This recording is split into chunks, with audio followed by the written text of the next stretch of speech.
शुक्लाम्बरधरं विष्णुं शशिवर्णं चतुर्भुजं प्रसन्नवदनं ध्यायेत्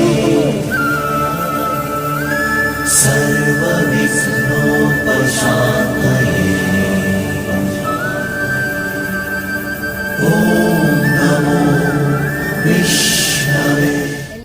എല്ലാവർക്കും നമസ്കാരം. ഇന്ന് തുളസി പൂജയാണ്. വിഷ്ണുദേവനും ലക്ഷ്മി ദേവിയുടെ വിവാഹം നടത്തുന്ന ദിവസം. 4 മാസം വിഷ്ണുദേവൻ ഉറങ്ങി എണീറ്റ് വരുന്ന ഏകാദശിയും കൂടെയാണ് ഇന്ന് നവംബർ 2, 2025.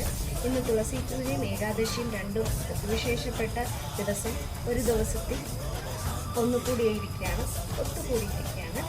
അപ്പോൾ വിഷ്ണു ഭഗവാനായിട്ട് നെല്ലിക്ക ചെടിയും ലക്ഷ്മി ദേവിയായിട്ട് തുളസി ദേവിയെ സങ്കല്പിച്ചിട്ട് നമ്മൾ ലക്ഷ്മി ദേവിക്ക്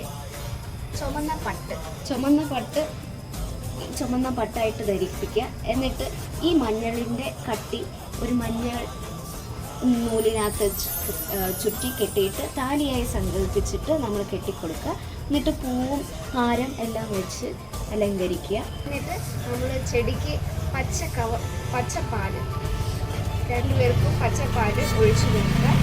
നമ്മൾ പൂജാകർമ്മങ്ങൾ വിളക്ക് കൊളുത്തി കഴിഞ്ഞിട്ട് ചന്ദനത്തിരി കത്തിക്കുക. ചന്ദനത്തിരി കത്തിച്ച് കഴിഞ്ഞ് കർപ്പൂരം ഒഴിയുക. അത് കഴിഞ്ഞിട്ട് നമ്മളുടെ ദേവിക്ക് ഇഷ്ടപ്പെട്ട ഒരു വിളക്കാണ് നെല്ലിക്ക വിളക്ക്. ഇത് കത്തിത്തീർന്നിരിക്കുന്നു. നെല്ലിക്കയുടെ മുകൾ ഭാഗം റൗണ്ടായിട്ട് കട്ട് ചെയ്തിട്ട് അതിൻ്റെ മുകളിൽ കോട്ടൻ്റെ, അതായത് പഞ്ഞിയുടെ കുമ്പിള് പോലെ നമ്മൾ സെറ്റ് ചെയ്തിട്ട് നെയ്യിൽ മുക്കി ആ നെല്ലിക്കയുടെ മുകളിൽ വെച്ച് വിളക്ക് കൊളുത്തുക.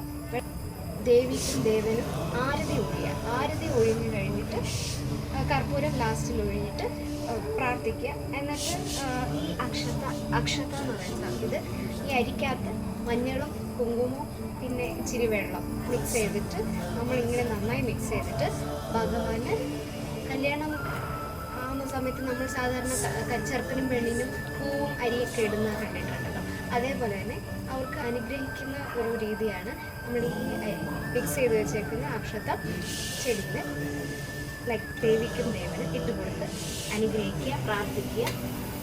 അപ്പോൾ നമുക്കിഷ്ടമുള്ള പലഹാരങ്ങളോ എന്തെങ്കിലും ഫ്രൂട്ട്സോ അങ്ങനെ എന്തെങ്കിലും വെച്ചിട്ട് അവർക്ക് ഭക്ഷണമായിട്ട് വെച്ച് കൊടുക്കാവുന്നതാണ്. ഞാനിവിടെ തേങ്ങ, വെറ്റല, പഴം, പിന്നെ മുന്തിരി അങ്ങനെ കുറച്ച് സാധനങ്ങളെ വെച്ചിട്ടുള്ളൂ. നമുക്കിനി അടുത്ത വർഷം എന്തെങ്കിലും കൂടുതൽ പലഹാരങ്ങൾ ചെയ്ത് കൊടുക്കാവുന്നതാണ്. അപ്പോൾ ഇത്രയൊക്കെ ഉള്ളൂ ഇന്നത്തെ പൂജയും കാര്യങ്ങളും. ഈ പൂജ ചെയ്യുന്നത് നമ്മൾ വൈകുന്നേരമാണ് തുളസി പൂജ ചെയ്യുന്നത്. 4 മണിക്ക് ശേഷം ഉള്ള ഏത് സമയത്ത് വേണമെങ്കിലും നമുക്ക് ഈ പൂജ ചെയ്യാവുന്നതാണ്. എല്ലാവർക്കും നന്മ ഉണ്ടാവട്ടെ എന്ന് പ്രാർത്ഥിച്ചുകൊണ്ട് ഇന്നത്തെ വീഡിയോ ഇൻഫോർമേറ്റീവായിട്ടുള്ള വീഡിയോ നിങ്ങൾക്ക് ഹെൽപ്ഫുൾ ആയിരിക്കും എന്ന് ഞാൻ വിചാരിക്കുന്നു.